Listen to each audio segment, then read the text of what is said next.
Hello, everyone. Today we are going to follow up on our first story of where the second born twin is actually seen as the firstborn twin. We ended that episode talking about patience, wisdom, time, spirituality, and this gets us to a concept or a group of children that are called the child king. In local tradition in Nigeria, they're either called the Ezenwa, Elena, or Dada.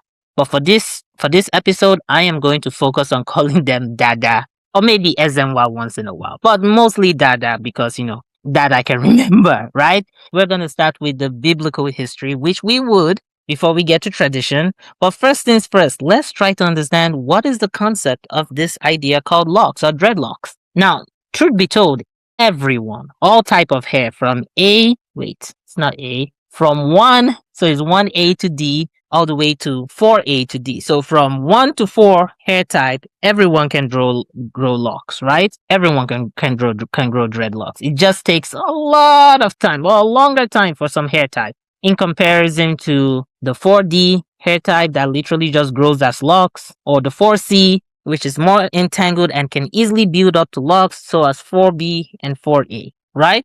So for the sake of this episode, we are going to be focusing on 4D, not 4C, 4D, which is one of the rarest type of hairstyle out there. The 4D hairstyle naturally mats itself. It naturally turns into locks. It just grows that way. You don't have to do anything. You don't have to palm roll it. You don't have to crochet, and neither do you have to interlock, right? Those are the 3 ways that a non-4D hair can be converted to locks, right? So from 1A all the way to 4C, if they want to grow locks, if they want to grow the general Rastafarian locks, right? And shout out to the Rastafarian people because they really held the line. Understanding your hair type really goes a long way. Before diving into the phases of the hair, we've spoken about 4A, 4B.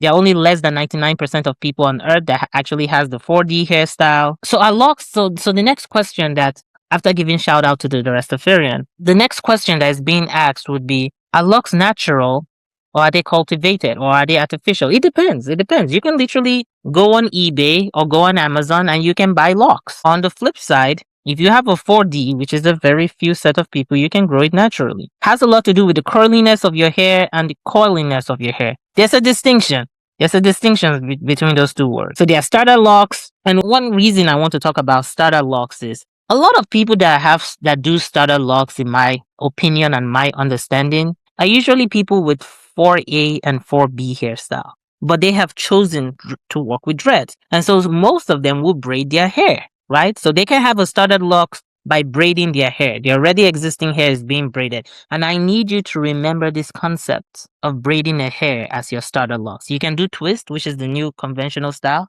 because while the hair is trying to get matted and locked in, the twist still looks good and the twist is faster in order to mat. Or you can just do the regular braid. So remember this. And then after they've braided the starter locks, then they wait for it to bud. So during the budding stage, and then there's the teenage stage of locks when you're trying to define your roots. Usually, a lot of people start ending up merging their locks together because at some point you start to see some locks that are very weak. Some of them are dying. So at this teenage lock stage, a lot of people it becomes frustrating, right? Remember the patience, right? Let it sit. It's going to fix itself. Remember the patience story of the twins. This is where the patience comes in locks during the teenage lock stage.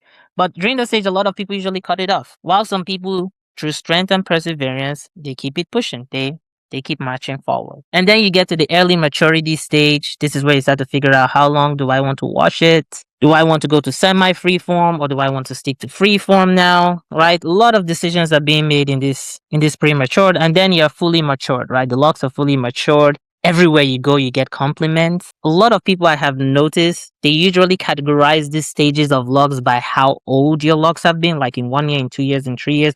But here's the deal, right? If you have a 3C and a 4A hair, your locks are going to grow really fast and it's going to grow really long. But on the flip side, if you have a 4D, remember, the whole idea about the concept of this episode has primarily focuses on 4D. Right? And who are the 4D? These are the people that naturally grow locks, which means they have really, really thick curls. So before the hair even grows in length, it has to mat.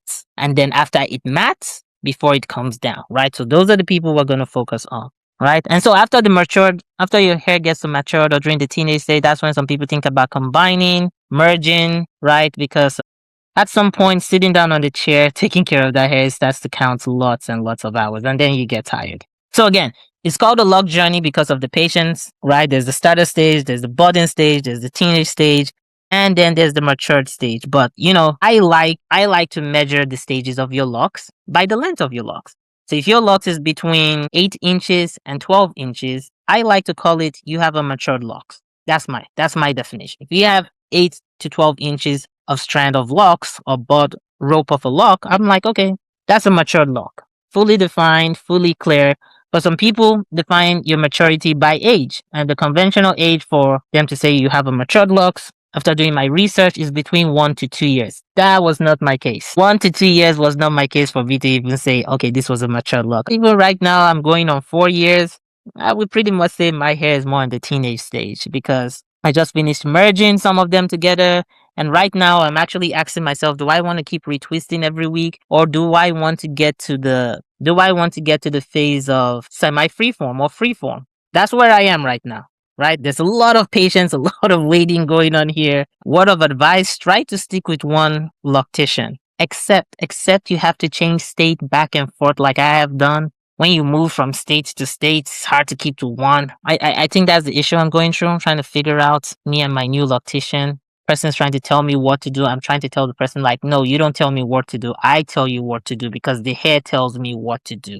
Right? This is a three-way relationship. Okay. What are some key truths about locks? They're the biological process, right? It's a biological process. All hair comes and all hair can be locked. But there are some that just locks quicker, right? Which is the 4D hair. It requires patience, it requires time. And now we are going to focus into the cultural practices or the cultural beliefs. How people shape or wear, maintain their locks is deeply cultural. Now, those are just using it for fashion. We are not talking about the fashion people. For those that are using it for fashion, have fun. Trust me, have fun.